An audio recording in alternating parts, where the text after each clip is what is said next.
જે પ્રયાગમાં આજે 144 વર્ષે મહાકુંભ હાલે, એ પ્રયાગમાં ભગવાન શિવની કથા ગવાય છે.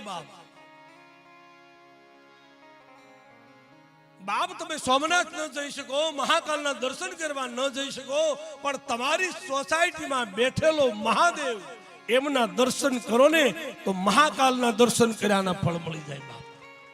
બાપ પણ હું ને તમે દૂર દોડીએ છીએ, બાજુમાં બેઠેલાને નથી ઓળખતા. મૂળ તત્વ છે.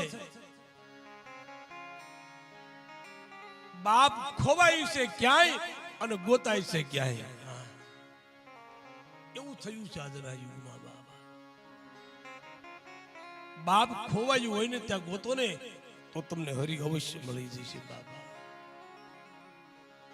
અહીંયા બેઠેલો મહાદેવ સ્વયં શ્યામનાથ છે, એમાં તમને સોમનાથના દર્શન થઈ જાય, 12 જ્યોતિર્લિંગના પણ દર્શન થાય. જીવ શિવને ઓળખતો થાય, બસ એના માટેની આ કથા છે.